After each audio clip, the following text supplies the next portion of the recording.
Dad threw my grandma's gift into a trash can before I even understood what was happening. No hesitation, no shame, just that soft, bitter laugh of his that always made me feel like I was 8 years old again, standing there with empty hands. I remember thinking that if betrayal had a sound, it would probably sound exactly like that breath he let out. The wild part is that I did not yell. I did not reach for the wallet. I just stood there, quiet, watching the last thing my grandma ever gave me disappear into a plastic bin behind the church. And the whole time I kept thinking one strange thought. He had no idea what he had just thrown away. Later, when I tell you what was inside that wallet, you are going to understand why I still get chills when I think about this moment. But right then, I was just the granddaughter with nothing in her hands. If you want to hear the truth of how it all unraveled, stay with me. It is a long story, but it ends exactly where it needs to. My name is Kaylee Moore. I was 32 years old, and the day my grandma was buried in Madison, Wisconsin. It was one of those early spring mornings that tried to pretend it was warmer than it. It really was. People stood in little circles outside the chapel, rubbing their hands together, pretending not to stare at one another. My family had always been big on pretending everything was fine, pretending Grandma Margaret was not the only thing holding the whole mess together, and pretending that what happened today was not humiliating. I saw the envelope before I saw the wallet. One of my cousins handed it to me, saying Grandma had asked the pastor to keep it until after the service. Inside was a small leather wallet. It looked old, the kind of old that comes from being touched often, not from being forgotten. Brown, a faint smell of cedar the way her closets always smelled. She had set it aside for me. Only me. That alone was enough to make my throat tighten. Dad saw it before I even had a chance to speak. He was standing near the folding tables where someone had laid out trays of cookies. He turned when he heard my cousin say my name.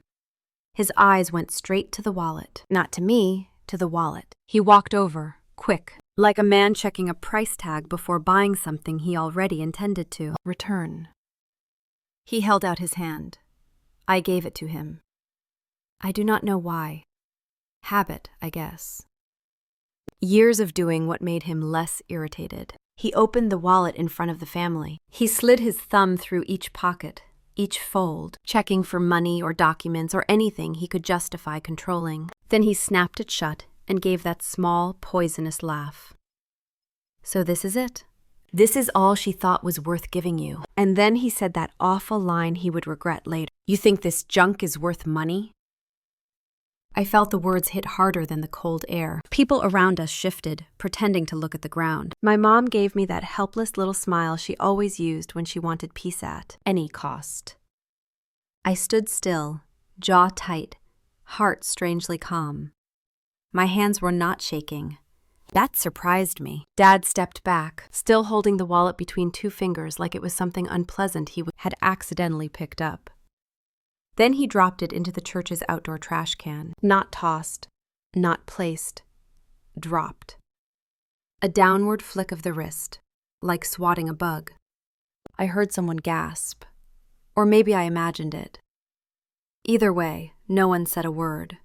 The service continued, but I could barely hear anything the pastor said. I only remember watching the light move across the stained glass and thinking how quiet the church felt without my grandma in it. She had been gone only a week, but the silence she left behind was heavy, the kind that settled deep into your chest.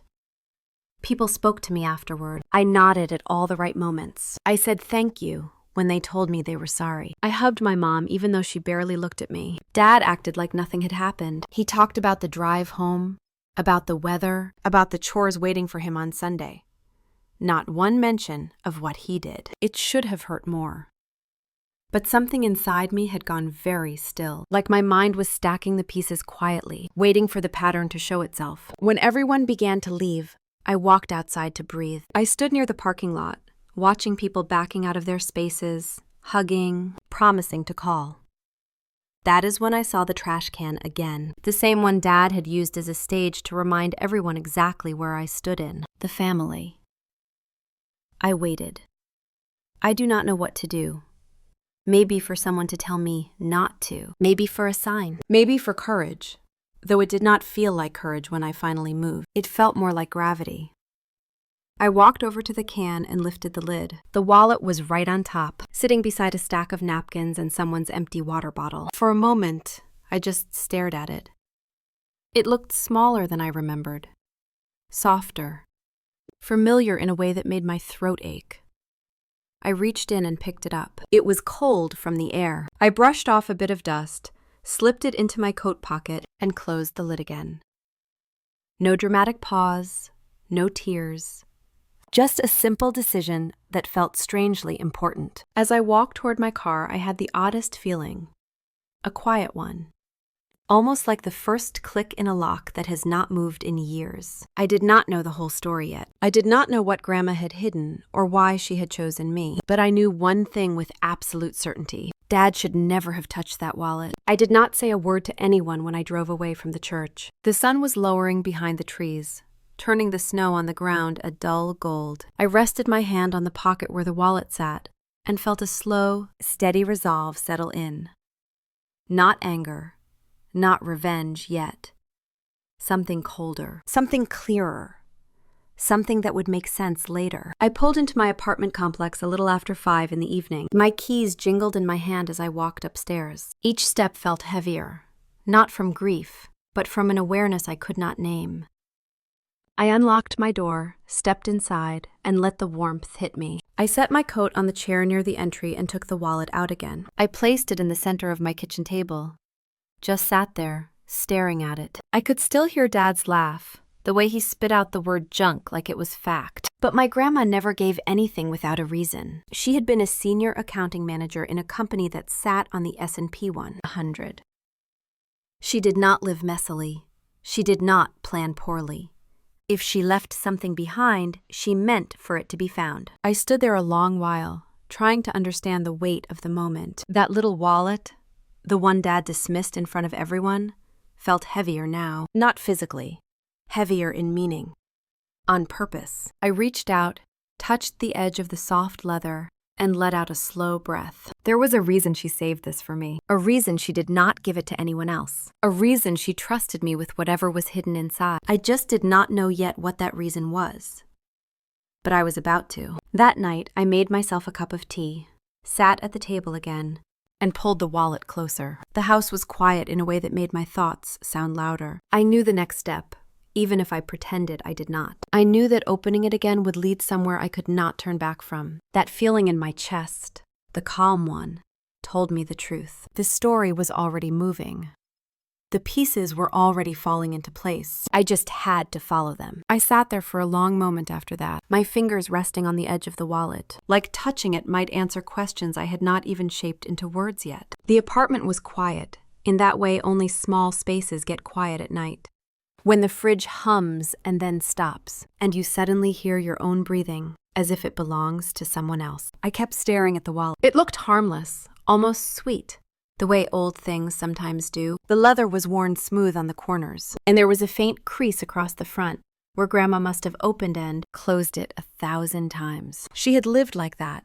Gentle patterns, steady habits, nothing loud or impulsive. She was the one person in my life who believed that discipline was a form of love. Maybe that is why she stayed a senior accounting manager at one of those giant S&P 100 companies for so many years.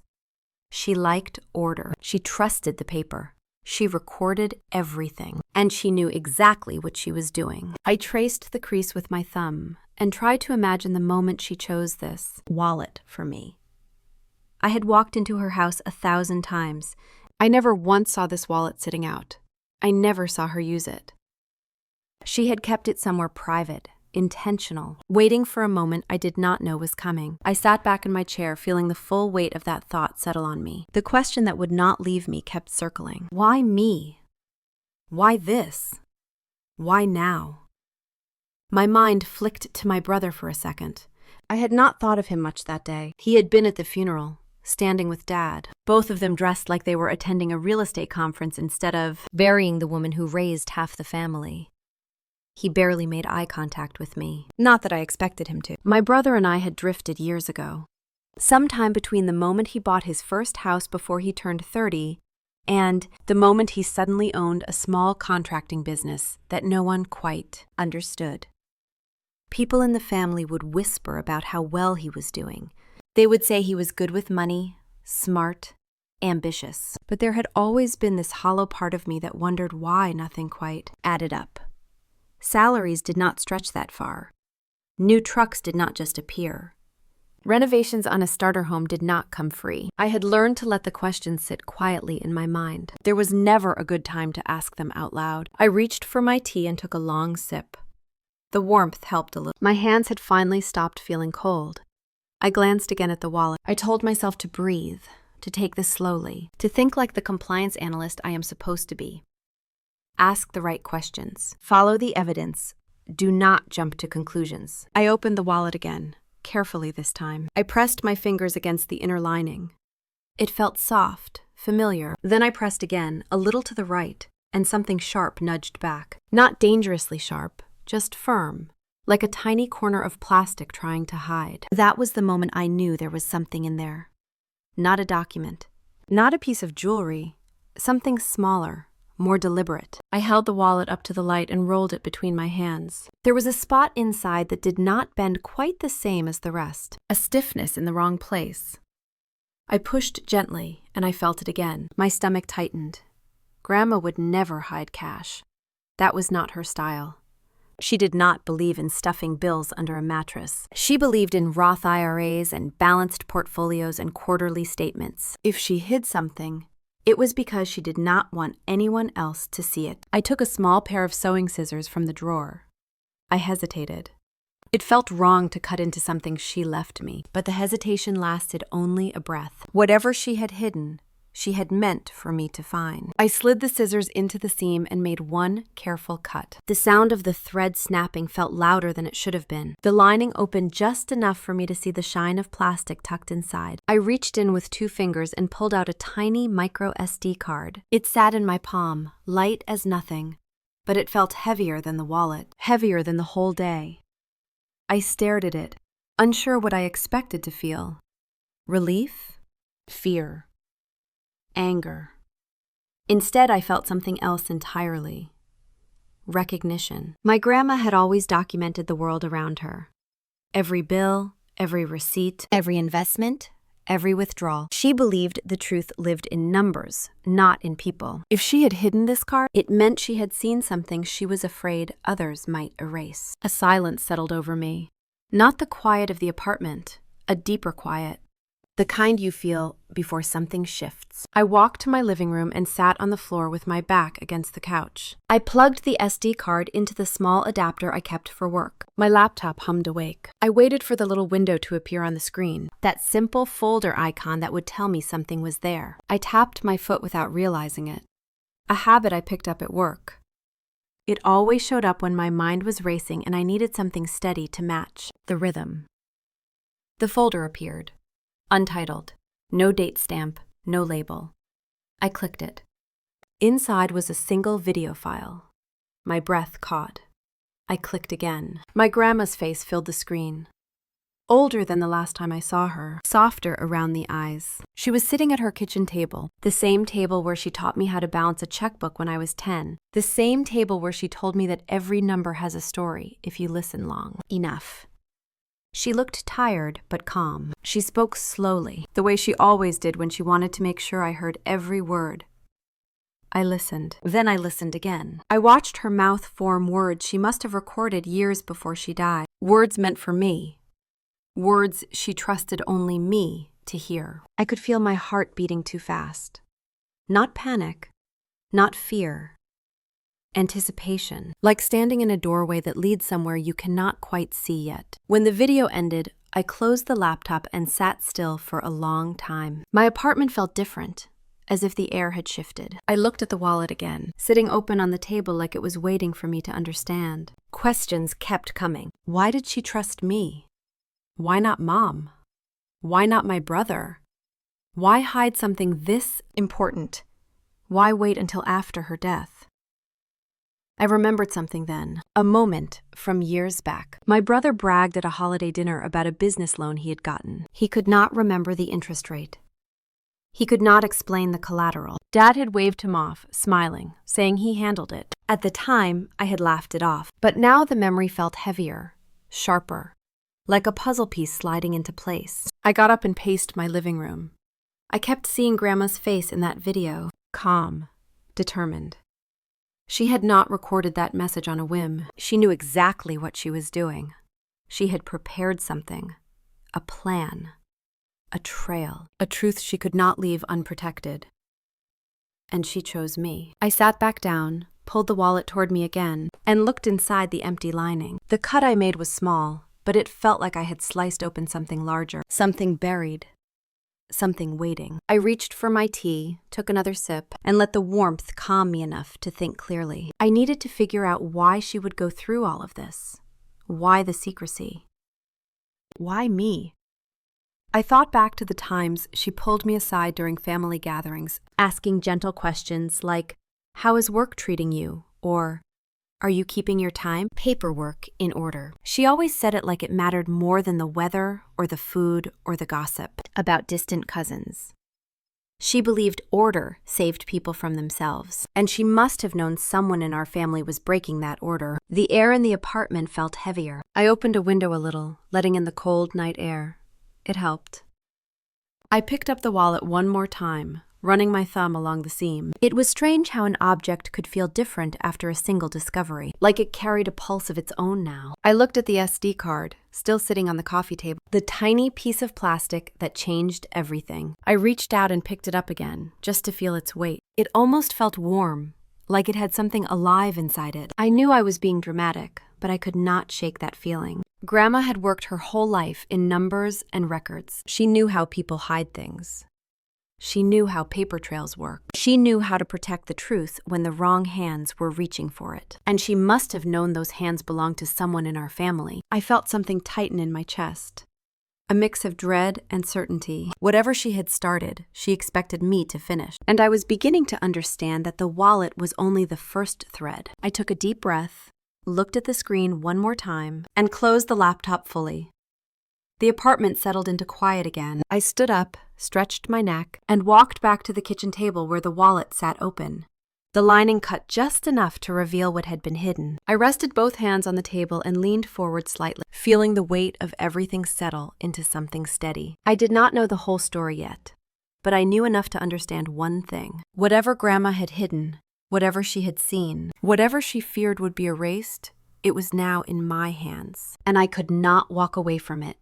Not anymore. I picked up the wallet and held it for a moment longer, letting the quiet tell me what to do next. Then I turned off the lights and headed to my bedroom, the SD card still sitting inside the small dish where I kept my keys, waiting for the morning when everything would begin to unfold. I turned off the lights and headed to my bedroom, the SD card still sitting inside the small dish where I kept my keys, waiting for the morning when everything would begin to unfold. Morning came too early. I woke up before my alarm, lying there with that strange, heavy awareness that the day already had a purpose. The apartment felt colder than usual, or maybe it was just me. I made coffee, stood barefoot in the kitchen, and stared at the dish on the counter where the SD card sat. It was ridiculous how something so small could hold so much of my attention. I picked it up and walked to the living room. My laptop was still on the coffee table from the night before. I sat down, tucked my knees under the blanket I kept on the couch, and slid the SD card into the adapter. The moment my screen lit up, my chest tightened. The video file was still there, waiting. As if Grandma herself had stayed awake all night sitting cross-legged on my floor, wanting me to hear what she had to say. I clicked on it, and her face filled the screen again. The same kitchen table, the same soft overhead light that always made her house feel warm, even in the day, middle of winter. She wore one of her old cardigans, pale blue, the one she always pulled around herself when she needed to think. She looked directly at the camera. At me, even though she had recorded this years before. Her voice was steady, not fragile, not frightened. She had always had that calm, accountant steadiness, the kind people trusted even when they did not understand the numbers she was explaining. If you are watching this, you found the wallet. Good. I knew you would. You always paid attention to the things that mattered. I swallowed hard. My hands were resting on the sides of the laptop, but I could feel them tightening. The wallet is not a keepsake. It is a key. Not to something sentimental, to something necessary. I felt my breath catch. My mind raced, trying to predict where she was going, but she kept speaking before I could settle on anything. You cannot trust words. Not always. People say things because words are cheap. Paper is not cheap. Peter remembers. That was such a grandma thing to say that I almost smiled. She had taught me how to read bank statements long before I learned algebra. She believed people lie, but numbers only tell the truth. She paused as if gathering her thoughts, and then she leaned slightly closer to the camera. I have spent many years preparing for this. Longer than you know. Longer than anyone knows. If you are watching this, it means I cannot finish what I started. So I am asking you to continue. There was no trembling in her voice, no guilt, no apology for asking something so heavy of me, just the simple expectation that I could do what needed to be done. She had always believed that about me, even when no one else did. I want you to take the wallet and the card inside it to Whitman and Cole. It is the law office on Hawthorne Road. You have passed it 100 times without noticing. That is part of why I chose it. It blends in. But it has been there longer than most of the buildings around it, longer than many people realize. I searched my memory. I knew that road. I had driven past a squat brick building near the old library, but never paid attention. I had no idea that it was a law office. She continued, "Ask for Douglas Whitman. He will know what to do. He has kept certain documents sealed for me, not because I feared anything for myself, but because I feared what others might try to hide when I could no longer protect what is mine." My throat tightened. I knew who she meant. I did not want to think about it, but the thought was there. Dad, my brother. The men in my family always believed they understood money better than anyone else, even Grandma. They did not understand that she was letting them think that. She always said people tell you who they are when they believe no one is watching. Her voice lowered a little, not weaker, but more serious. You may hear explanations. You may hear excuses. Do not be swayed by them. Do not trust words, Kaylee. Trust the records. Trust the paper. Trust your instincts. They will tell you the truth long before anyone speaks it. My chest felt tight. She knew. She had known so much more than she let on. She paused again, pressing her lips together the way she always did when she was about to say something she wanted to remember. I chose you because you see patterns. You always have. You understand numbers and people in a way that lets you see what does not add up, and you do not look away when something is wrong. I blinked fast. For a moment, I could not even breathe.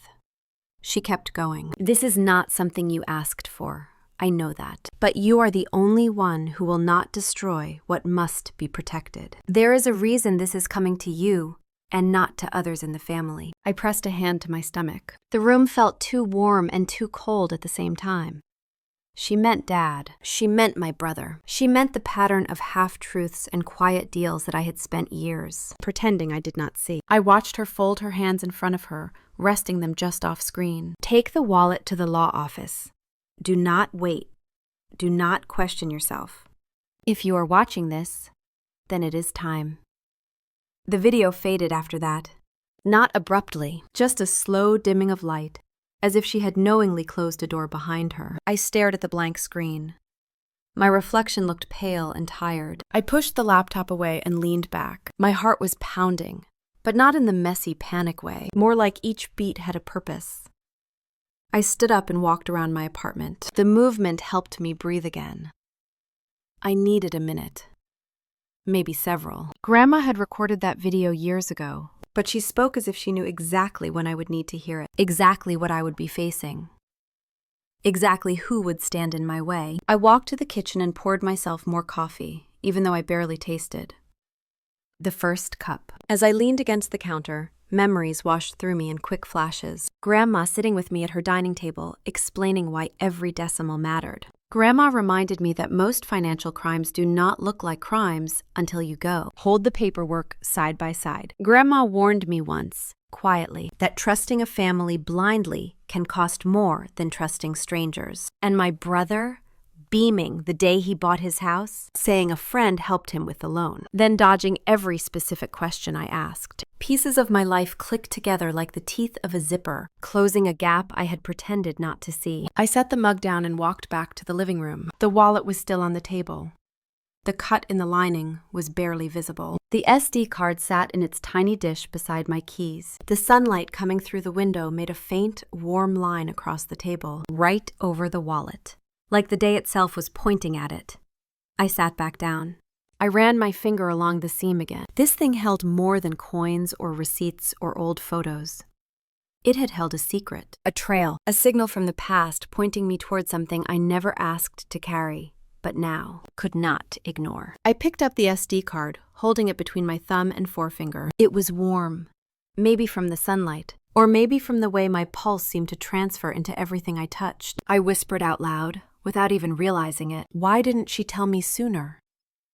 The apartment answered with silence, deep, steady silence. The kind you get when you finally understand that something in your life just shifted for good. I closed my eyes for a moment, letting the weight of everything settle into something manageable. Then I opened them and looked at the wallet again. Watching that video had not given me clarity. It had given me direction. I needed to go to Whitman and Cole. I needed to speak to this attorney she trusted. I needed to see whatever she had sealed away years ago. I stood up, took a slow breath, and gathered my keys, the SD card, and the wallet, placing them together on the table. Then I walked to my bedroom, pulling out the clothes I wore when I needed to feel steady. Dark jeans, a clean sweater, comfortable shoes. Nothing dramatic, just clothes that let me move. I changed, brushed my hair back, and looked at myself in the mirror. I did not look brave. I did not look scared. I looked like someone who had run out of excuses to wait. I grabbed everything from the table, tucking the wallet into my bag. Then I stepped out into the hallway, locking the door behind me. The cold air outside the building hit my face as I walked to my car. My hands felt steady on the steering wheel for the first time in days. I started the engine and sat there for a second, watching my breath fog the air just a little. The road to Hawthorne Road was familiar. I had taken it dozens, maybe hundreds of times, but today it felt different. Like the beginning of something Grandma had seen coming long before I did. I pulled out of the parking lot, turned toward the main road, and began driving toward the office I had never paid attention to before, carrying the wallet that was never meant to be a keepsake, only a key. The closer I got to Hawthorne Road, the heavier the air inside the car felt, not in a dramatic way, more like the pressure you feel right before a thunderstorm when the sky is still, pretending to be calm. I passed familiar storefronts. The public library with the chipped stone steps, the bakery that always smelled like warm cinnamon. Life outside kept moving, unaware that something in mine had shifted completely overnight. Whitman and Cole LLP sat between an insurance office and a dentist's clinic, all of them packed together in a quiet stretch of older brick buildings. Nothing about it stood out. No glossy signs, no big front windows, just a simple engraved plate next to the door. The kind of modest place you would never look at twice, which suddenly made perfect sense. Grandma never cared about flashy things.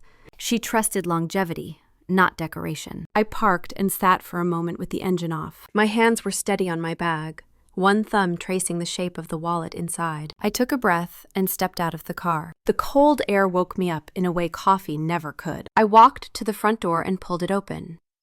A small bell chimed overhead. Inside, the office was warm and smelled faintly like old books and lemon polish. The walls were lined with framed certificates, each one a little faded with time. A woman sat behind a reception desk, typing quietly. She looked to be in her early 40s, dark hair pulled back, glasses perched low on her nose. She looked up at me with a professional smile. "Hi there, can I help you?" I nodded, clearing my throat before my voice could shake. "I am here to see Douglas Whitman.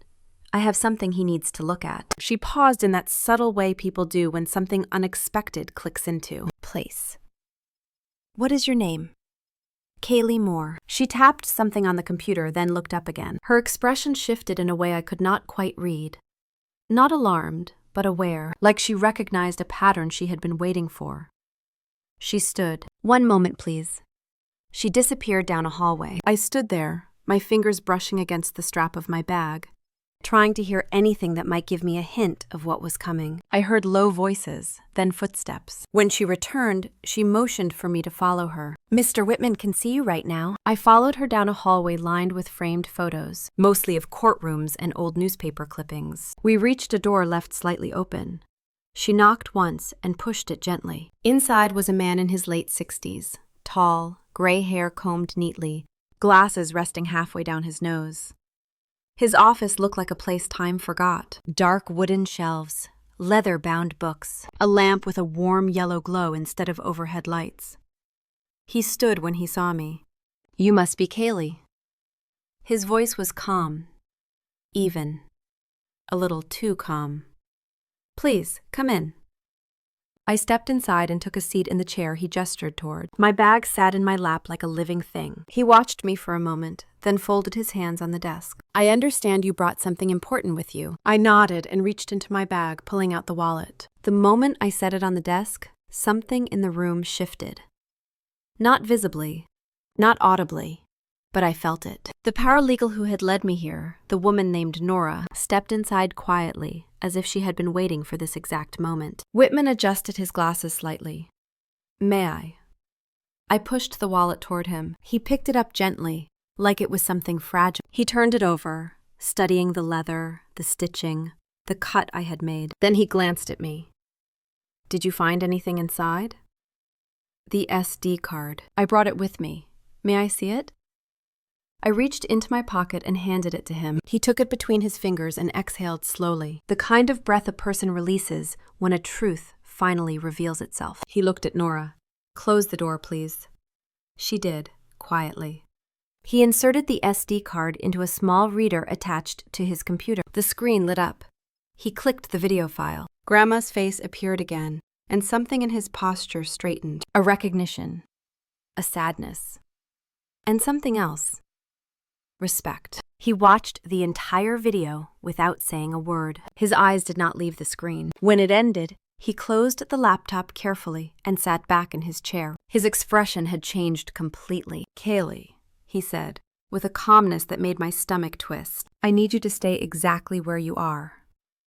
I blinked, confused. "Why?" He stood. Not abruptly, but decisively. He leaned toward Nora and spoke in a low voice I could still hear clearly. "Lock the door. Call 911. The room fell silent. For a moment I thought he was joking, or that I had misunderstood something, but Nora's face had gone pale. She moved quickly, turning the lock with a soft click, then walked to the phone on the wall. My voice came out smaller than I intended. "What is happening?" Whitman sat back down, folding his hands together like he had done this 100 times before. His eyes were steady, serious, measured. "You brought us evidence of criminal activity," he said. "Serious activity. And you are not safe until we document everything correctly." My breath caught. Criminal activity. The words felt unreal, like they came from a movie script, not from a man sitting 3 feet away from me. He reached for the wallet again, placing it gently between us. "Your grandmother trusted us with a sealed packet of documents many years ago. She instructed us not to open it until someone from her family brought this exact wallet to our office. She said the person who brought it would understand what must be done." I felt my chest tighten. My hands gripped the edge of the chair. He leaned forward slightly. "She was very specific. She said it would be you." My mind went blank for a second. Then everything came crashing back. The video, the warning. The way she said, "Trust the paper, not the words." All of it suddenly felt sharper. I could still hear the phone dialing behind me. Nora spoke quietly with someone on the other end, confirming details. She spelled my name. She repeated the office address. She said, "Yes, evidence is present and secured." I swallowed hard. My voice shook when I finally managed to speak. "What did she give you? What did she leave here?" Whitman hesitated, just for a moment, as if choosing his words with surgical precision. Then he looked at me the way doctors look at patients before delivering news they cannot soften. "Documents, records, statements, copies of signatures, transactions going back more than a decade." My palms went cold. I knew where this was going. but I could not force myself to say the words. He continued anyway. Your grandmother believed someone in your family was altering her financial papers. She believed someone was moving assets without her consent. She expected resistance. She expected denial. She prepared for all of it. The room felt too small suddenly, the air too thin, my thoughts too loud. I whispered, barely audible, "My dad." His eyes did not change. They did not need to. "We do not make assumptions here," he said. "But the evidence she left suggests someone very close to her was involved, significant pattern of unauthorized financial activity, and she believed only you would bring the key that completed her file." I stared at the wallet on the desk, the same wallet my dad had thrown away without a second thought, the same object he mocked in front of everyone. He had no idea what he had almost destroyed. Nora hung up the phone and stepped forward. "Police are on their way. They said to remain inside until they arrive." Whitman nodded and then turned back toward me, his voice gentler now. "You did exactly what you were supposed to do by bringing this here. Your grandmother trusted you. And she was right to." I let out a shaky breath, the kind that comes from a truth settling in your bones. A truth you knew deep down, but were too afraid to name. I pressed my hands against my thighs, grounding myself. I felt the room tilt slightly, not physically, but in meaning. Everything I thought I knew about my family, about my grandma's last year, about the strange silences and missing details, all of it had just rearranged itself. Whitman watched me, patient, letting me absorb it. Outside the office window, a car door slammed. Another followed. Footsteps. The building seemed to hold its breath. I looked at the wallet again, the little cut in the lining barely visible, and felt something shift inside me. Not fear, not shock. Resolve. Everything was about to change. Footsteps moved down the hallway, firm and fast, and for a moment I thought they were coming for me.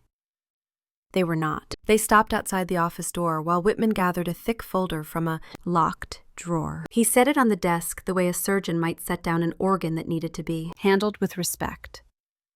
I watched his hands as he opened it, steady, experienced. This was not the first time he had seen something like this. That alone made my stomach twist. He slid the folder toward me.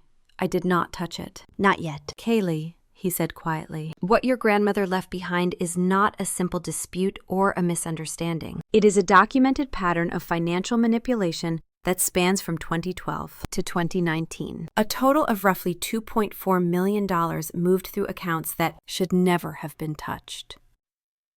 My breath caught. $2.4 million. A number that should have sounded impossible. But coming from him, in that tone, it felt like an answer to a question I had not known how to ask. I stared at the folder. The papers were neatly organized, separated with colored tabs. My grandma would have loved that. She believed neatness was not about appearances, but about being able to find them, truth quickly when you needed it. He opened the first section. Photocopies of signatures lined the page. My grandma's name written over and over. I leaned closer. It looked like her handwriting. I would have sworn it was her handwriting, but something felt wrong, the same way a familiar melody sounds off when one note has been stretched too long. He pulled out 2 copies and placed them side by side. "Look at the curve in the capital letter M. See it?" I did not at first. Then he zoomed in on a digital version on his laptop. And suddenly it was there, clear as daylight. One version had a natural dip in the curve, the kind people make when their hand relaxes toward the end of a signature. The other had a sharp point, identical every single time. He clicked the next page. Same shape. Next page. Identical again. A chill moved through me. My voice came out softer than I expected. "These look printed." He nodded. "They are not printed. They are traced or digitally replicated, but the effect is the same. A real handwritten signature cannot be recreated 100 times without variation. Hand pressure changes, angle changes, mood changes, age changes. But these signatures remain identical. That is statistically impossible." A memory flickered through me. Grandma at her dining table, signing her holiday checks for the grandkids, shaking out her hand after each one. She would say, "Getting old is a full-time job." Her signatures never looked exactly the same. She would have laughed at the idea, Whitman continued. These forged signatures appear on transfers from joint accounts, amendments to her estate planning documents, and even authorizations tied to investment funds she managed personally. Someone understood her financial habits well enough to know what she would probably not notice immediately. Someone also believed she would not fight back, or that she would be too tired to. My throat tightened. Dad. I could picture him saying, "Let me take care of this, Mom. You do not need to worry." He always said it like a favor, a kindness, never a takeover. And my brother? His sudden business expansion, his new equipment, his remodeled house, his constant avoidance when I asked basic questions. I had brushed it off as insecurity. Now it felt like something far darker. Whitman turned to another section. This is where things become very clear. These are transaction trails. He tapped one document. Funds were moved from your grandmother's trust into an intermediary account. Within days, those funds were transferred into an LLC registered under your brother's name. Within weeks, a portion of the funds were transferred again to a joint account where your dad held full control. My hands felt cold. So they worked together. Whitman did not answer right away. His silence was an answer in itself. He slid another page forward. This time it showed a timeline. Dates, amounts, arrows from one account to another, from one signature to another, a flow that curved through years like a quiet river moving under ice. Your grandmother suspected as early as 2012. She told me she saw irregularities in statements she never authorized. When she confronted your dad, he insisted she was remembering wrong. By 2014, she began saving copies of everything. I closed my eyes for a moment. I could picture her so clearly, sitting with her glasses low on her nose, reading every line, quietly marking things that looked wrong. She had always told me that numbers have a way of telling the truth, even when people do not. He continued. She came to me with this folder in 2016. She asked me to store it without reviewing it, but when she added more documents in 2018, I insisted on looking. The patterns were unmistakable. I opened my eyes. His expression was steady but heavy with something like regret. She wanted to protect you, he said. She knew this would affect you more than anyone else. I felt a sting behind my eyes but blinked it away. I was not going to fall apart in a law office. Not yet. What about the amounts? I managed to ask. How much did they actually move? He tapped the summary sheet. If we account for the transfers, the fake authorizations, the altered investment disbursements, and the misdirected trust allocations, it adds up to just over $2.4 million. I stared at the number. My grandma had worked her entire life for that money. 30+ years in a high-pressure accounting position, the kind of job that demands long nights and impeccable accuracy. She had lived modestly, invested wisely, and saved everything she could, and they siphoned it off like it was water from a garden hose. Anger rose slowly, almost politely, like it was asking for permission to exist. I let it. Whitman went on. Your grandmother believed someone in her immediate family was doing this. She did not want to accuse anyone without proof, but she also knew someone might try to alter records after she passed. So she left digital and physical backups. What you brought today completes the chain of evidence. Nora stepped closer. She had been listening quietly the whole time, but now she knelt beside the desk and placed her hand flat on the folder as if anchoring it. She looked at me with an expression that softened the edges of the moment. Your grandmother was incredibly smart, she said. She built a trail no one can erase now. I exhaled slowly. For years, I had watched my grandma pay meticulous attention to every detail in her life. I thought it was just habit, a personality quirk.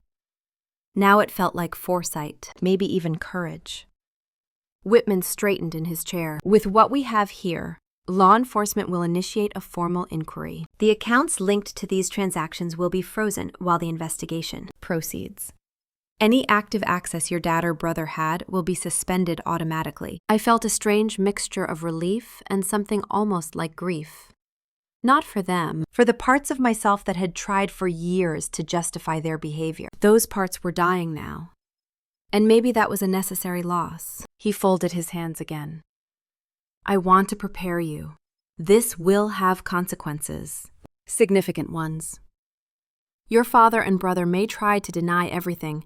They may try to pressure you. They may claim misunderstanding or blame your grandmother's memory, but nothing they say will matter once all of this is documented. The room was so quiet I could hear the faint ticking of a clock somewhere behind me.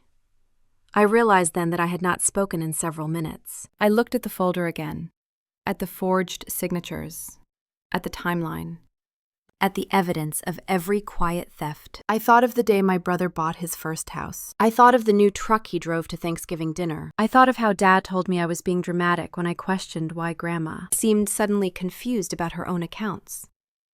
All the pieces fit now, too perfectly. I felt the anger again, sharp and clear, and beneath it, something colder. Determination. Clarity. I was not confused anymore. Everything I needed to know was right here in this office. I finally spoke. What happens next?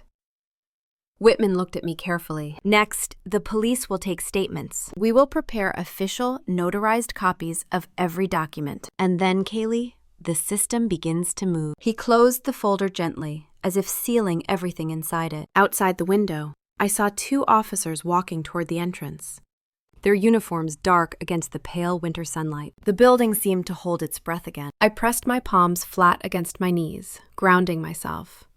I was not shaking. I was not overwhelmed. I was simply ready. My grandmother had drawn the map. Now I had to follow it. The footsteps grew closer down the hall, steady and inevitable, and I knew the next part of the truth was about to begin. I did not speak to my family right away. The police interviews took the rest of that day, and by the time I drove home, the sky over Madison had turned the color of old steel. I made it through my front door, locked it behind me, and stood there for a few seconds trying to slow my breathing. There is a strange kind of exhaustion that comes from learning the truth, not the crying kind. The hollow kind, the kind that sits in your chest and makes every motion feel deliberate. I thought I would sleep that night, but I did not. My mind kept circling the same questions. How long had they been doing this? When did it start? Did Grandma know everything, or only parts? Did she ever confront Dad? Did she ever suspect my brother? Did she leave clues I had missed years ago? The next morning, I knew what I had to do. There was no elegant way to approach it. I needed to face them. Not for clarity, not for comfort, just because avoiding them would turn into another form of lying, and I was done with lies. I texted them a place and time. The diner on the west side, the one with the red vinyl booths and the smell of burnt coffee that somehow never left the air.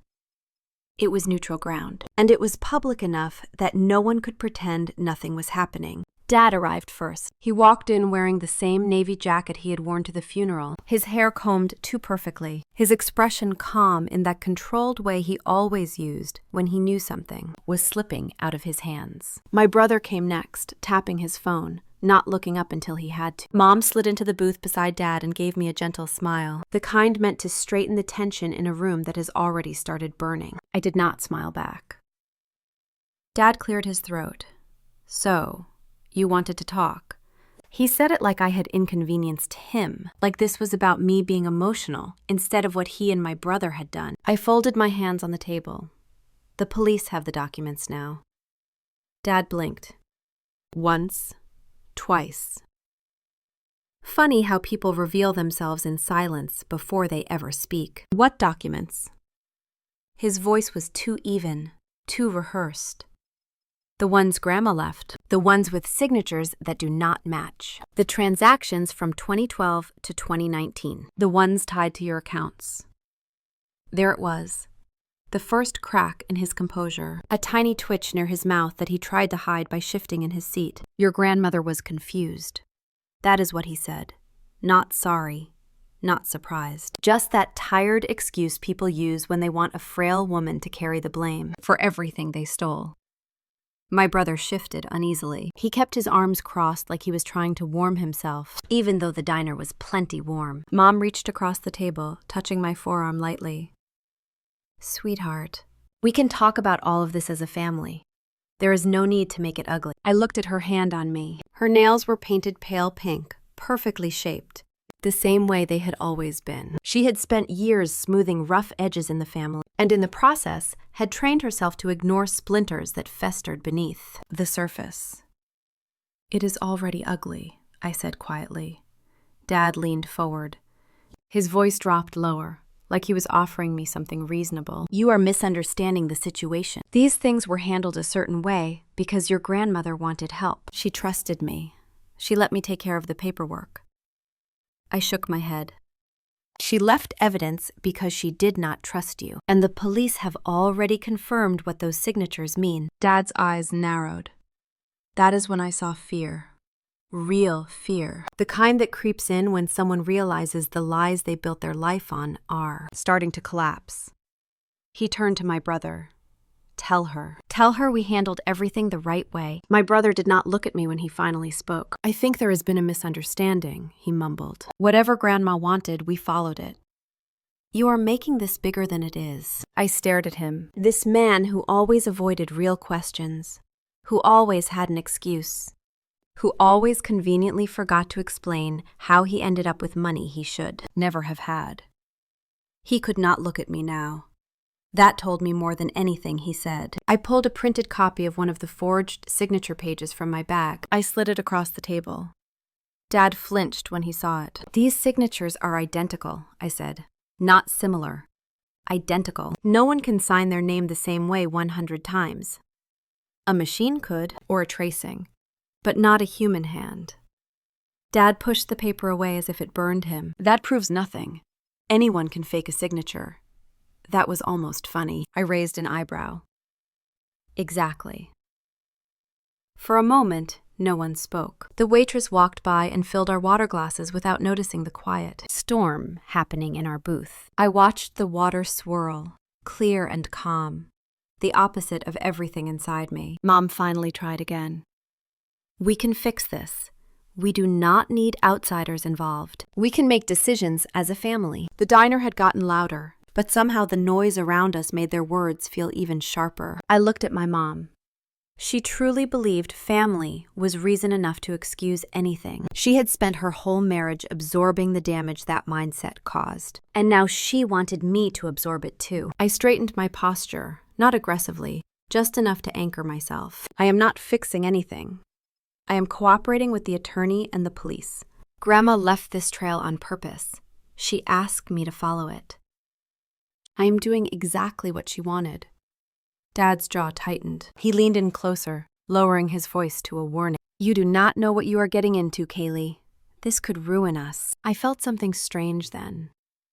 Calm. Not forgiveness, not sympathy. Just the calm that comes when you see the truth without distortion. "You've ruined yourselves," I said. "I am not responsible for the consequences." My brother finally lifted his eyes. For a second, I saw a flicker of the boy he used to be, the one who shared cereal with me on Saturday mornings and laughed when we tried to build forts in Grandma's living room. Then it vanished under something harder, defensive, cornered. He said, "You do not understand business. Money moves. Things happen. Sometimes you use opportunities when they come. Is that what you call taking money that was not yours?" His cheeks flushed. He looked away again, pulling at the sleeve of his jacket. Dad exhaled sharply, frustrated. "You are being dramatic. Your grandmother loved us. She wanted us to have things. She told me to handle her affairs." "She told you to do nothing of the sort," I said. "She recorded a video. I saw it. She wanted everything documented because she knew you would lie about it later." Those words stung even him. He glanced toward the window as if expecting someone to rescue him. No one did. The world outside kept moving, people going about their lives unconcerned with the collapse of a family in a night. Corner booth. Mom whispered, "Kaylee, please, think about what this will do to your brother." I stared at her. She was still choosing him, still shielding him. "Even now," I said, "he made his choices. Grandma made hers. And so have I." The table felt too small for all the tension pressed into it. Dad leaned back, his face hardening. "So, what? You are going to let strangers tear this family apart." "Family is not one-sided," I said softly. "And it is not built on lies." He scoffed, shaking his head. "You are making a mistake. A big one. You need to stop this now. There it was, the command, the expectation, the belief that he could still control the narrative. I felt something inside me settle in place, a quiet certainty I had never felt before. No. Dad froze. He had heard me say that word before, but never like this. Never with the kind of finality that came from knowing the truth and choosing to stand by it. I repeated it, steady and clear. No, I am not stopping. I am not covering for you. And I am not pretending. My brother shifted in his seat again, uncomfortable. Dad stared at me like he was waiting for me to take it back. Mom's eyes filled with tears she did not let fall. But I did not flinch. Not this time. Not ever again. Someone's spoon clinked against a mug 2 tables away. A door opened and closed. Life went on. The silence between us settled like dust, heavy and undeniable. Dad finally pushed himself out of the booth. "Suit yourself," he said. His voice had lost its edge. It sounded thinner, smaller. He walked out without looking back. My brother followed him, adjusting his jacket, avoiding my eyes. Mom lingered for a moment, touched my arm lightly, then left too, as if she was walking behind the last scraps of something she could no longer patch together. I sat alone in the booth, staring at the printed signature lying between the glasses of water. The paper looked harmless, ordinary, but it had changed everything.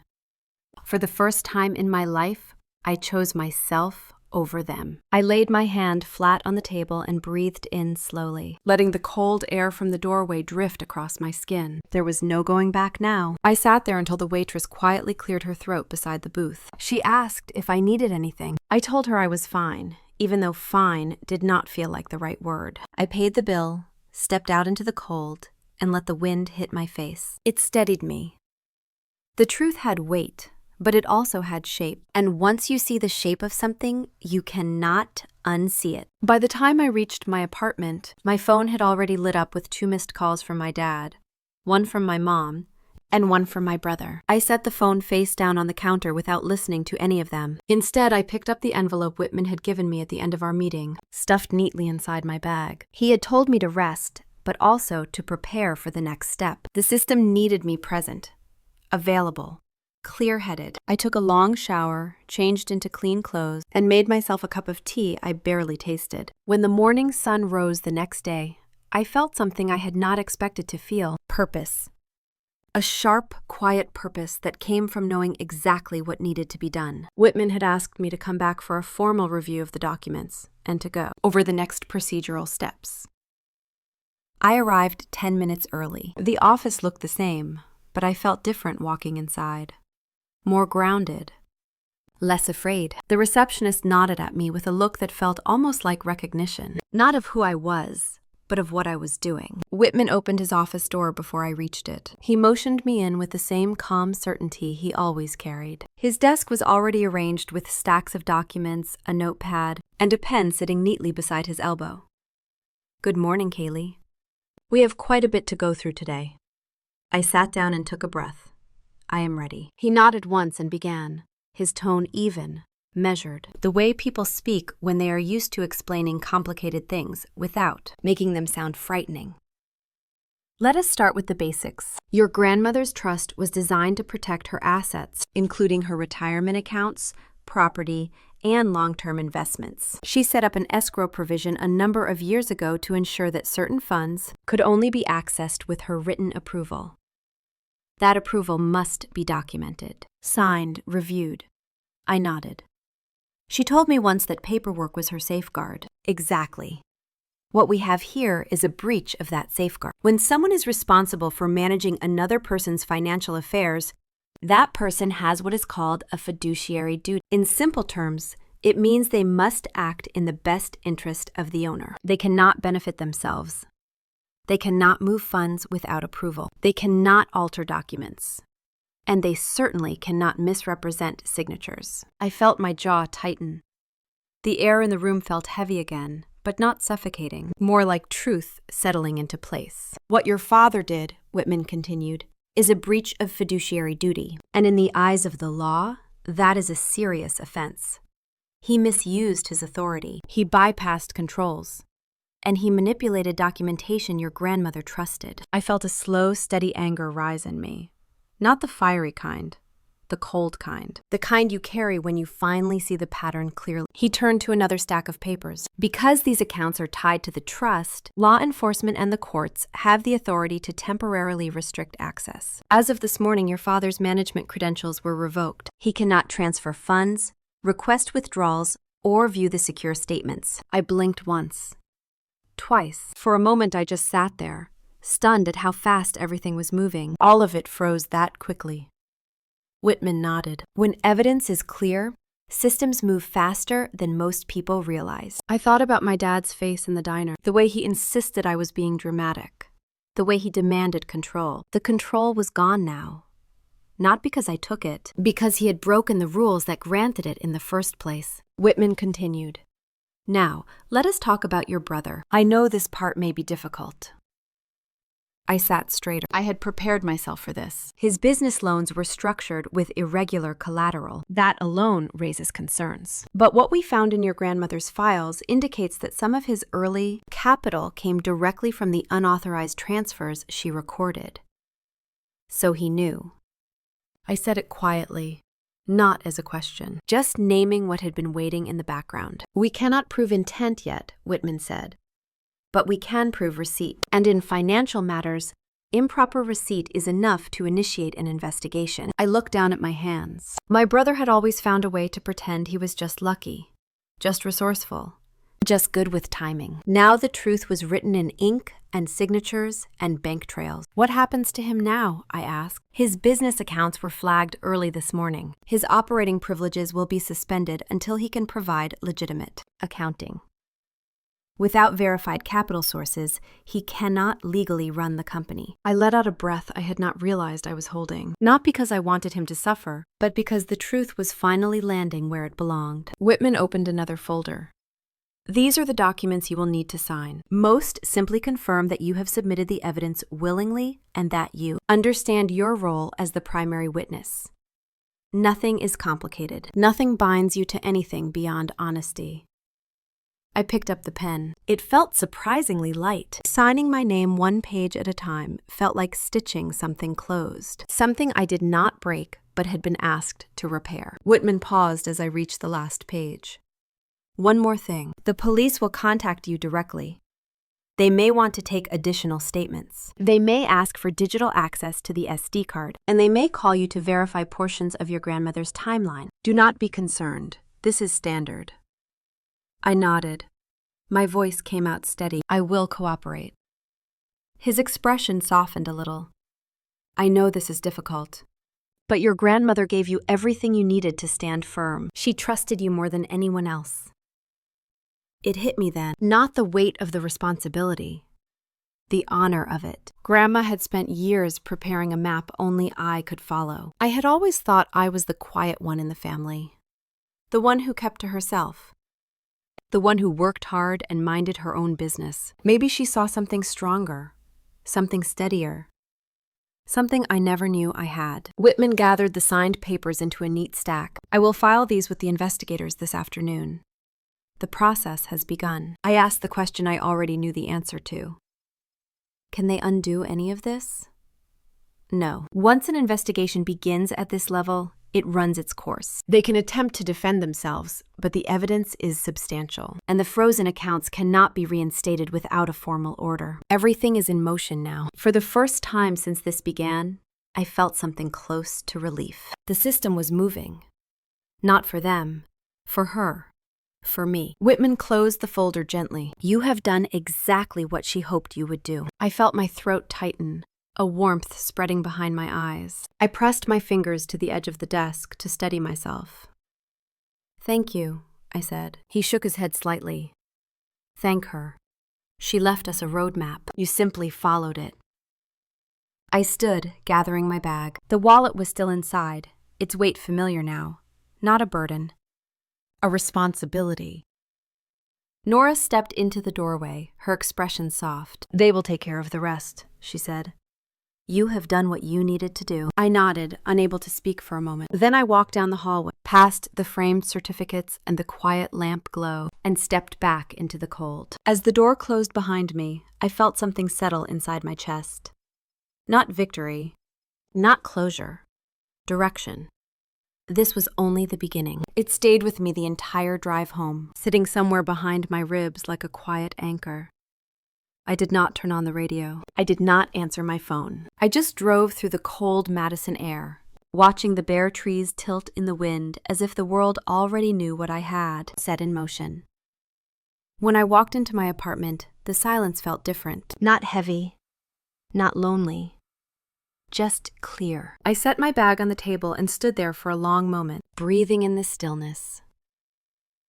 Then I noticed it, a second envelope inside the folder Whitman had packed for me. I had not seen it earlier because he had tucked it carefully between two documents, almost like he wanted me to find it alone. My name was written on the front in Grandma's handwriting. The moment I saw the loops of her letters, something warm rose in my throat. She always wrote my name the same way. Soft and curved, like she was saying it with affection, even when she wasn't there. I picked up the envelope and sat down slowly. My fingers hesitated on the unsealed edge. I was not sure why. Maybe I needed the moment before opening something final, something she had prepared for me long before she knew when I would need it. The paper felt old but firm. She must have left it with Whitman years ago. I could picture her doing it, walking into his office with that determined calm she always carried, giving him exact instructions, making sure every step was documented. She had been preparing long before any of us knew. I slid a finger under the flap and opened it carefully. Inside were three things: a folded letter on stationery she used only for important notes, a faded bank card with the logo of a credit union she had not used in years, and a small silver key. That key was so light it barely made a sound when it touched my palm, but holding it felt like holding a piece of her mind, her planning, her intent. I set the key down gently and unfolded the letter. The first line hit me with the same calm force her video had. If you are reading this, it means you trusted yourself enough to keep going. I closed my eyes for a second. I could almost hear her voice in the room with me. I know this has not been easy. I know what it takes to see things clearly when others want to make you doubt. But I also know you, Kaylee. You look at facts even when they hurt. You follow the truth even when it leads you somewhere uncomfortable. My hands shook just a little as I held the paper. Not fear, just the feeling of being seen in a way only she had ever managed. Inside this envelope is a bank card and a key. The card will not work at any store. It will not access any checking account. It exists only for the purpose you are now ready to understand. The key belongs to a safe deposit box. I opened it a long time ago, but I have added to it over the years. Inside, you will find the records that matter most. Some will help you understand what happened. Some will help you move forward when the time comes. There was no anger in her words, no bitterness, just clarity. You do not owe anyone an explanation for protecting what is right. You do not owe anyone forgiveness for what they took. You owe only yourself the truth. And that is what I have tried to leave you. I touched the edge of the paper, tracing her careful handwriting. She had written each line with intention, not rushed, not fragile, but firm. Go to the bank when you are ready. The manager will know what to do. No dramatic farewell. No long reflection, just a straightforward message from a woman who did not waste words. I folded the letter back along its original crease and rested it on my lap. The bank card lay beside it, the numbers slightly faded, the plastic worn from years of storage, and the key, small and silver, catching the light from the lamp in my living room as if pointing toward the next step. I sat there for a long time, letting the quiet fill the room. I needed to understand what I was holding. Grandma had worked more than 30 years in a high-pressure accounting role for an S&P 100 company. She understood documentation better than anyone I knew. She understood foresight. She understood risk. She understood people. If she left something in a safe deposit box, it mattered. The envelope, the SD card, the wallet, all separate pieces of something larger she had built around me without ever saying it directly. I leaned back against the couch and stared at the ceiling, letting the reality settle. My dad's accounts were frozen. My brother's business was under review. The system was moving, but this envelope was not about them. It was about her. and maybe about me. I picked up the key again. It was smooth, cool. I closed my fingers around it. I had the strange feeling that she had held it the same way once, testing its weight, imagining the moment it would reach me. A tiny laugh escaped me, soft but real. Of course she left a safe deposit box. Of course there was a key. I could almost hear her saying, "Paper remembers. Never let anyone take the record away." I stood up and walked to the kitchen, filling a glass of water I barely sipped, just needing something to do with my hands. Then I looked at the clock. It was early enough. Banks would be open. I could wait. I could rest. I could give myself time. But I already knew I would not. Something inside me had shifted. It was not anger this time. It was resolve. A steady line drawn straight through me. I picked up my coat, slid the key and the card into my bag beside the wallet, and grabbed my car keys. Outside, the air was cold, but the sunlight hit the pavement in a way that felt almost sharp. I walked to my car with simple, even steps. Like my body already knew the path better than my mind did. The drive to the credit union took less than 15 minutes. I parked, turned off the engine, and sat there for a moment with my hands on the steering wheel. People were coming and going, some carrying checks, some greeting the tellers through the glass. Ordinary errands on an ordinary day. I was about to open something my grandmother had hidden for more than a decade. I took a breath, then another, and stepped out of the car. The doors slid open automatically. Warm air and the faint smell of paper and carpet cleaner greeted me. A teller smiled at me. "Hi there. How can we help you today?" I reached into my bag and held up the old bank card. "I need to speak to your branch manager. I believe this card is connected to a safe deposit box." Her eyes widened just slightly at the sight of the card. She nodded and picked up the phone. She spoke quietly, then hung up and gestured toward a hallway. "He can see you now. Right this way." As I walked toward the small office at the back, I felt my pulse in my fingertips. Not fear, not dread. Anticipation. The manager stood when I stepped inside. He looked to be in his late 50s, kind eyes behind wire-framed glasses. He smiled, but it was not the polite kind. It was the kind of smile someone gives when they have been expecting something for a very long time. "You must be Kaylee." My breath caught, but I nodded. He gestured toward the chair. "We have been waiting for you. You must be Kaylee." I froze for a heartbeat. Hearing my name spoken so calmly by someone I had never met brought a strange wave of recognition, as if Grandma had walked ahead of me and whispered instructions into the room before I arrived. I sat down slowly. The branch manager closed the office door with careful hands, then returned to his desk. He did not open a computer or search for paperwork. Instead, he looked at the faded card I held, the small silver key resting beside it, and nodded with a quiet certainty that made my skin prickle. "Your grandmother prepared everything a long time ago," he said. "She told us someone would come for this, but not to release it until the right person arrived. We were told to expect you specifically." I swallowed. My voice felt smaller than usual. "How did she know it would be me?" He offered a faint smile. "She said you were the only one who would follow the instructions exactly as written." A warmth moved through me, sudden and fragile. I nodded, and he stood. "Let me take you downstairs." He led me through a hallway lined with framed photos of the bank's early years, then toward a steel door marked with a small brass sign that read, "Safe Deposit. Access." He entered a code, turned a key, and pulled the heavy door open. Cold air drifted out, carrying the scent of concrete and old paper. The vault was quiet in a way that made you aware of your own breathing. He walked ahead of me, his shoes echoing softly against the floor, then stopped at a row of long drawers. "Your grandmother's box is number 124. He handed me the silver key. "She said this should be turned only by you." My fingers trembled as I inserted the key into the small lock. It clicked into place with a sound that felt far too loud in the quiet room. I pulled the drawer out slowly. It was heavier than I expected. Inside was a single folder.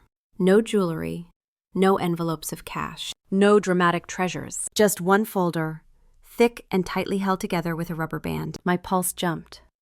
Grandma had been meticulous her entire life. Whatever she put in this box, she did with purpose. I carried the folder to the small, private viewing room. The manager stayed outside, closing the door gently. I sat down at the table, took a breath, and removed the rubber band. The first page was a letter, handwritten. The ink slightly faded. The paper creased as if she had opened and closed it many times before deciding it was finished. Kaylee, if you are here, then everything I feared has finally happened. But I need you to hear one truth before anything else. What was taken from me does not define me. What you protect from here on does not define you. What matters is what you do with the truth. I closed my eyes for a moment, grounding myself, then continued. Inside this folder is documentation for a retirement account I opened many years ago. It is separate from everything else. No one knew about it. I built it quietly, the way I built most things in my life. This is not meant as a reward or compensation. It is a safeguard, something designed to grow over time so you would never be left unprotected. My hands shook as I turned the page. There it was, statement after statement from Lakeridge Community Bank. A Roth IRA opened the year I turned 12, before I even knew what investments were. Deposits made regularly, annual summaries printed and filed. Growth charts clipped neatly to the back. The most recent statement was dated 6 months before she died. Total account balance, $620,000. Annual growth rate, approximately 7.5%. I stared at the number. My throat tightened. This was not fortune. This was discipline. Years upon years of discipline. This account was the mathematical expression of everything she believed in. Consistency. Modesty, patience, prudence. She had built this quietly, the same way she had built her life. A tear slipped down my cheek before I could stop it. I wiped it quickly and kept reading. Do not feel guilt for what I chose to give you. I did not save this because I feared the world. I saved it because I believed you would one day understand that independence is not a luxury. It is a necessity. Your family has taken much from you already. This is something they cannot touch. I pressed the letter to my chest for a moment, letting the truth settle inside me. She had trusted me with this long before she knew the full extent of what my dad and brother would do. She had seen something in me, something I never fought to claim, but had always hoped was there. The final lines read, "Go to the manager, sign the forms, take only what you need, and build a life that is yours without apology." My throat closed.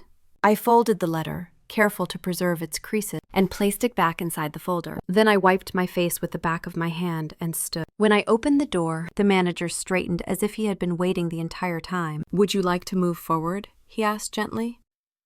I nodded. He led me to his office and placed a stack of documents in front of me. Nothing complicated. Nothing confusing, just a transfer of authorized access into my name, a formal recognition that I was the legal beneficiary. He explained each page in simple terms, pausing whenever he thought a detail might matter later, but never overwhelming me. When he pointed to the signature line, something inside me settled. I picked up the pen. My name flowed across the page easily, naturally. No hesitation, no guilt. I signed again. And again. With each line, something happened that I did not expect. The noise of the last few days softened.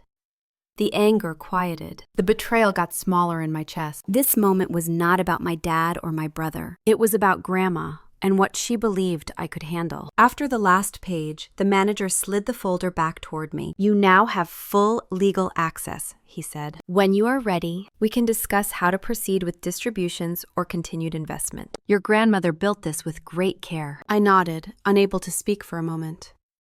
He offered me a gentle smile. "She thought the world of you." I looked down at the folder again. $620,000.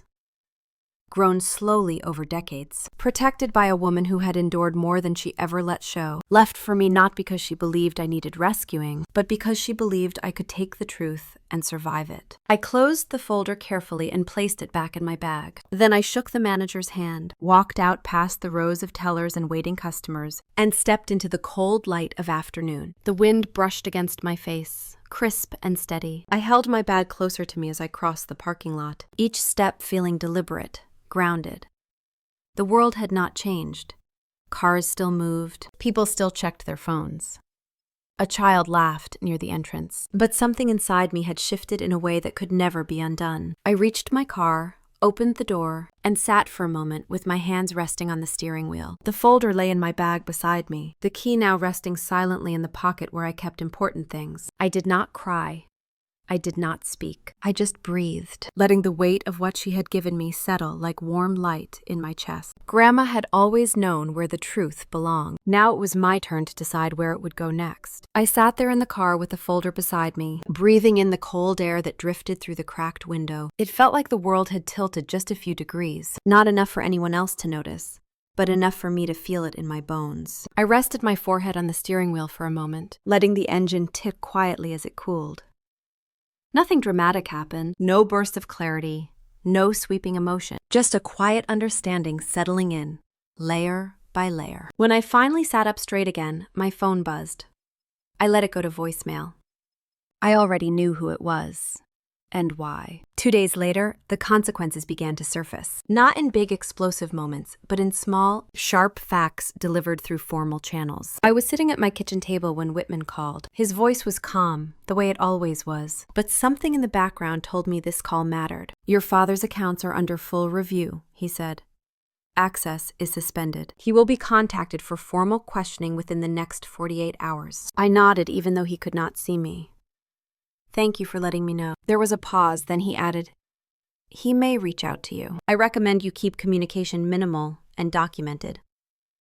I understood. "Thank you," I said again. After he hung up, I sat there staring at the wood grain in my table. I traced the lines with my fingertip like I used to do as a kid when Grandma and I sat together in her kitchen. Sometimes she would playfully move my hand aside and lay out spreadsheets instead. I used to pretend I was bored, but I had absorbed everything she showed me without even trying. At the time, I never imagined any of it would matter. Now it felt like the only thing holding me steady. 3 hours later, my brother called. I answered on instinct before I could stop myself. "What did you do?" he said, his voice sharp with panic.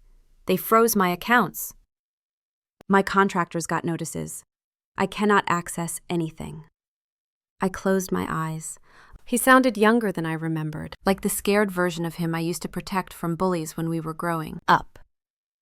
"The investigation is not mine," I said quietly. "It is the consequence of what happened." He scoffed. "You are acting like you had no choice. You could have kept this quiet. You could have talked to us."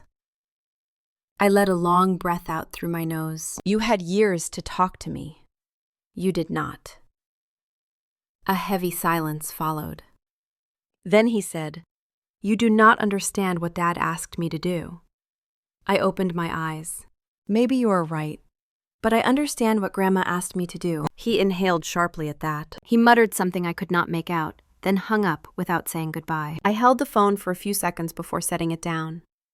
No anger came, just a tired sadness, a grief for a version of my family that had existed only in my imagination. The next morning, official letters arrived for both my dad and my brother. I did not open them. They were not mine to open. But I recognized the seal.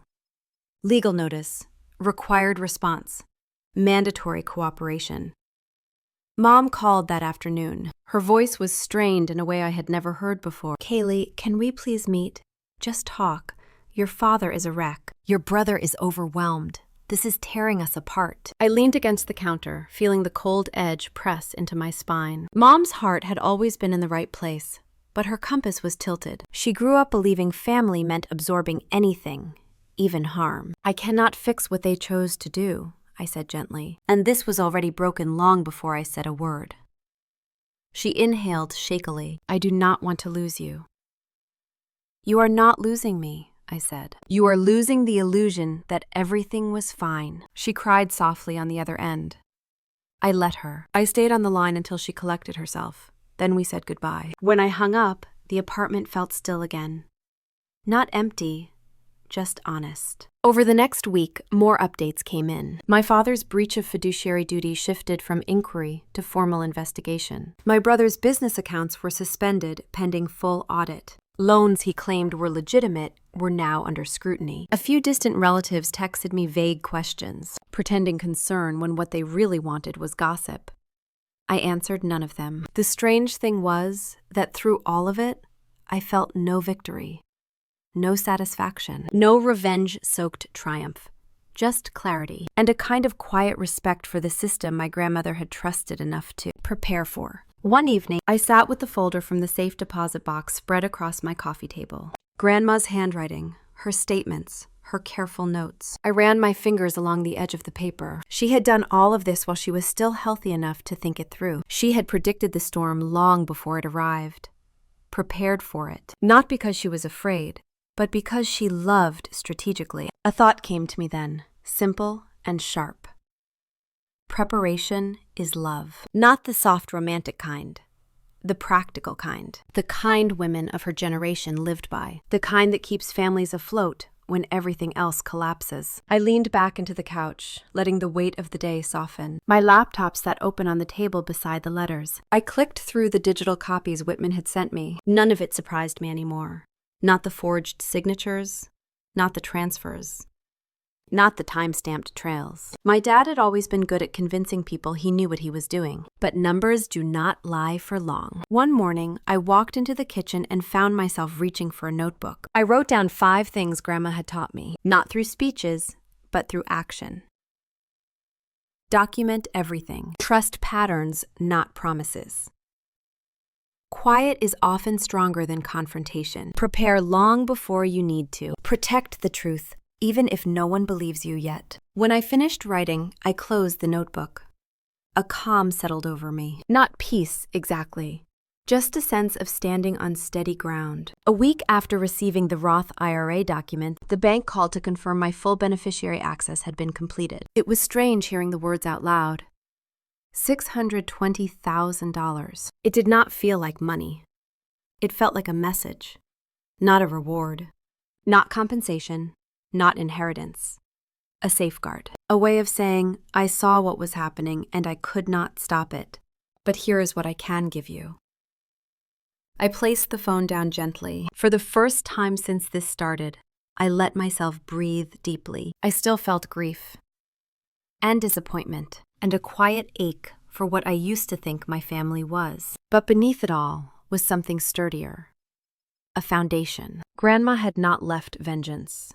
She left structure, proof, protection, law, preparation, and a truth no one could bury, no matter how hard they tried. Later that evening, I drove out to Lake Edge Park. It was cold.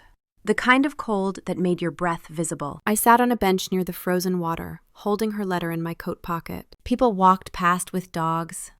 A couple jogged by. Life moved the way it always does, indifferent to private unravelings. I looked out at the lake and imagined her sitting beside me, her hands in her lap, her eyes scanning the water with that steady calm she always carried. She would not have said much. She never filled silence without purpose. But I could imagine exactly what she would have told me. You did what was right. That is enough. Not dramatic, not grand. Just simple. True. Enough. As the light dimmed, I stood and walked back to my car. The cold air felt sharper now, but I did not mind. It felt like something clean, something honest. Back home, I placed her letter beside my bed. Not as a shrine, just as a reminder that even in the quietest moments, preparation can echo louder than betrayal. I sat on the edge of my bed, took a slow breath, and said softly into the empty room, "Thank you.